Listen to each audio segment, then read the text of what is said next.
allons évoquer aujourd'hui quelques méthodes alternatives pour lutter contre les insectes ravageurs de la culture de colza. Le but est de réduire au maximum l'utilisation des insecticides sur cette culture traditionnellement très consommatrice.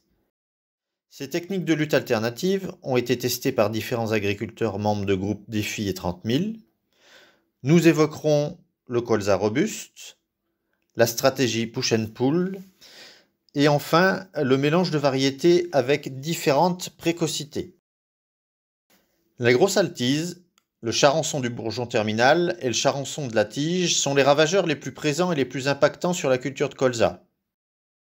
Afin de surveiller leur seuil de nuisibilité, un suivi de la population des différentes altises et charançons adultes est réalisable à l'aide des cuvettes jaunes. Les cuvettes surélevées à hauteur de la culture permettent de suivre les arrivées sur la parcelle et les cuvettes enterrées permettent de suivre l'activité et les déplacements sur celle-ci. Pour limiter l'impact de ces ravageurs, divers leviers peuvent être mis en place et peuvent se compléter afin d'obtenir un colza robuste.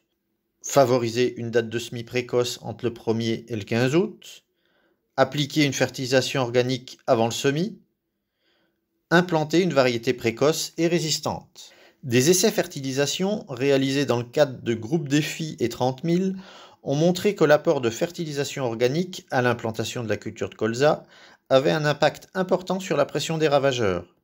Une fertilisation au semis permettra au colza d'être plus fort et de lutter plus efficacement contre les différents ravageurs tels que les altises ou les charançons.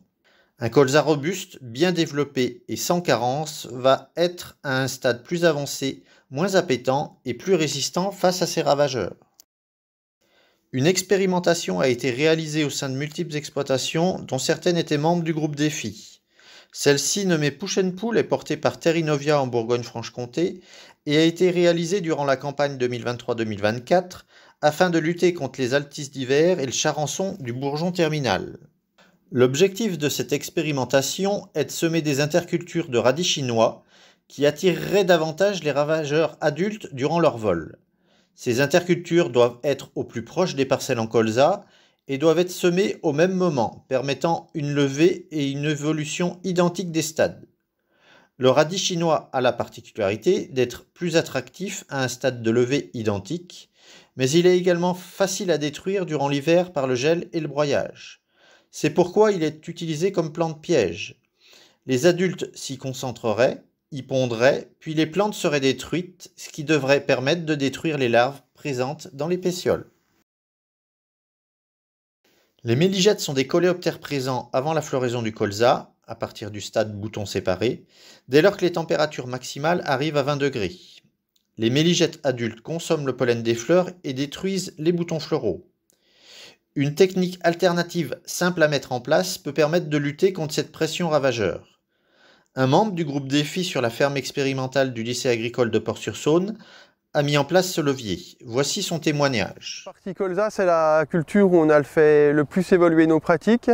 Par exemple, déjà on observe attentivement tous les ravageurs qui sont sur la culture pour, si on intervient, intervenir au bon moment et seulement si nécessaire. Et aussi on a des pratiques différentes, par exemple pour les méligètes, où on a introduit 10% d'une variété plus précoce. Le principe de ce mélange, c'est que les méligètes vont attaquer la variété environ 10% qui est plus précoce pour pouvoir laisser les 90% du reste de la parcelle fleurir tranquillement sans avoir d'attaque.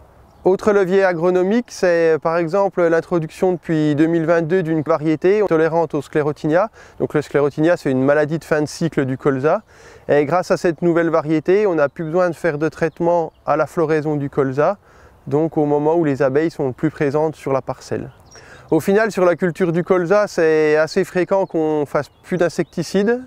Les seuls traitements, c'est souvent du désherbage, donc en fait on a réduit de 2 voire 3 fois notre consommation de produits phytosanitaires sur cette culture, qui est une culture en général très consommatrice en produits phytosanitaires.